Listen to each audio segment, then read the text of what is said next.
নমস্কার বন্ধুরা, আপনারা সবাই কেমন আছেন? আশা করি ভালো আছেন। সোজা ঘরোয়া রান্না উইথ তপতি চ্যানেলে আপনাদের অনেক স্বাগত। দেখুন এখানে ছোট ছোট করে টুকরো করে আমি আলু কেটে নিয়েছি। আলুগুলো কিন্তু ঠিক একই মাপের কাটতে হবে। আর একটা বাটিতে ডিম আমি ফাটিয়ে নিয়েছি। একটার জায়গায় আপনারা কিন্তু দুটো ডিম দিতে পারেন। কড়াই গরম করে নিয়েছি, কড়াইয়ে পরিমাণ মতন জল দিয়ে দিলাম আর 1 চামচ মতন লবণ দিলাম। লবণটা ভালো করে নাড়াচাড়া করে কেটে রাখা আলুর টুকরোগুলো দিয়ে দেবো। আলুটা কিন্তু এখানে সিদ্ধ করে নিতে হবে, পুরো 90% কিন্তু এখানে সেদ্ধ করতে হবে। 5 মিনিটের জন্য আমি ঢাকনাটা চাপা দিয়ে দেবো। 5 মিনিট হয়ে গেছে, ঢাকনাটা তুলে নিলাম। দেখুন আলুটা কিন্তু ফুটে উঠেছে আর অনেকটাই সেদ্ধ হয়ে গেছে। আর কিন্তু এখানে বেশি সেদ্ধ করা যাবে না। আলুগুলো ভালো করে ছেঁকে একটা পাত্রে আমি নামিয়ে নেব। আমার চ্যানেলের রেসিপি যদি আপনাদের পছন্দ হয়ে থাকে একটা লাইক করবেন, নতুন বন্ধু হয়ে থাকলে চ্যানেলটিকে সাবস্ক্রাইব করে আমার পাশে থাকবেন।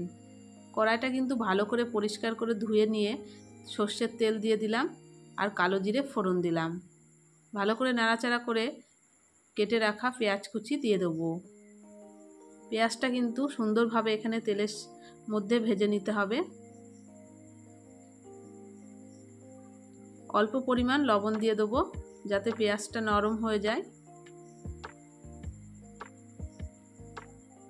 পেঁয়াজটা হালকা যখন ভাজা হয়ে যাবে তখন কিন্তু এখানে কাঁচা লঙ্কা দিয়ে দেবো। ঝালটা অবশ্যই আপনারা পরিমাণ মতন দেবেন। এখানে আমি 2টো কাঁচা লঙ্কা দিলাম। কেটে রাখা টমেটো কুচিটা দিয়ে দিলাম। টমেটোটার কিন্তু বীজ আমি পুরো ফেলে দিয়েছি, শুধু টমেটোর লাল অংশটাই দিলাম। ভালো করে নাড়াচাড়া করে এখানে কষিয়ে নিতে হবে। টমেটোটা যখন নরম হয়ে যাবে তখন 1 চামচ এখানে জিরের গুঁড়ো দিয়ে দেবো, 1/2 চামচ ধনের গুঁড়ো দেবো আর 1 চামচ হলুদের গুঁড়ো দেবো। দিয়ে ভালো করে আবারও কষিয়ে নেব। আপনারা কিন্তু এখানে লঙ্কা গুঁড়োটা ব্যবহার করতে পারেন। কষানো হয়ে গেলে সেদ্ধ করে রাখা আলুটা দিয়ে দিতে হবে। আলুটা দিয়ে মশলার সাথে ভালো করে এখানে কষিয়ে নিতে হবে।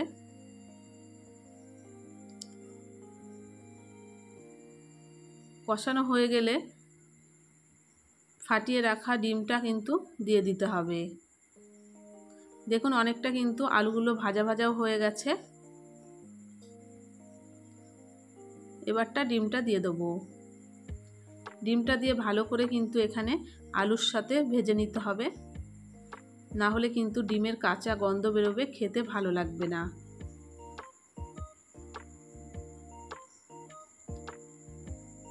এখানে কিন্তু আমি 5 মিনিট ধরে ভালো করে কষিয়ে নিয়েছিলাম। তারপরে বাটি মেপে এখানে জল দিয়ে দিতে হবে। জলটা একদম অল্প পরিমাণে দিতে হবে, যেহেতু আগের থেকে আমি আলুটা সেদ্ধ করে নিয়েছি। এখানে আর আলু সেদ্ধ করার কোনো দরকার নেই। সামান্য পরিমাণ জল দিয়ে 2 মিনিটের জন্য এখানে ঢেকে দিয়েছি। 2 মিনিট বাদে ঢাকনাটা তুলে নিলাম। জল কিন্তু অনেকটাই শুকিয়ে গেছে। আলুগুলো ভালো করে নাড়াচাড়া করে নেব। কেটে রাখা ধনেপাতা কুচিগুলো কিন্তু এবার দিয়ে দিতে হবে লাস্টে। ধনেপাতা কুচি দিয়ে এখানে 1 মিনিট ধরে নাড়াচাড়া করে নামিয়ে নেব।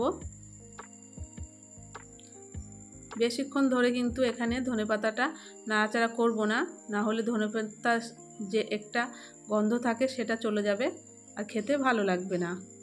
এখানে কিন্তু তৈরি হয়ে গেছে। একটা পাত্রে আমি নামিয়ে নেব। বাড়িতে কিন্তু একবার হলেও কিন্তু এই আলু দিয়ে ডিম দিয়ে এই রেসিপিটা তৈরি করবেন। রুটি লুচি পরোটার সাথে কিন্তু খেতে অসাধারণ লাগে। না বানিয়ে কিন্তু আপনারা বুঝতে পারবেন না যে কতটা সুন্দর লাগে এটা। ভালো থাকবেন, সুস্থ থাকবেন, দেখা হবে নেক্সট রেসিপিতে। ততক্ষণে সাবধানে থাকবেন।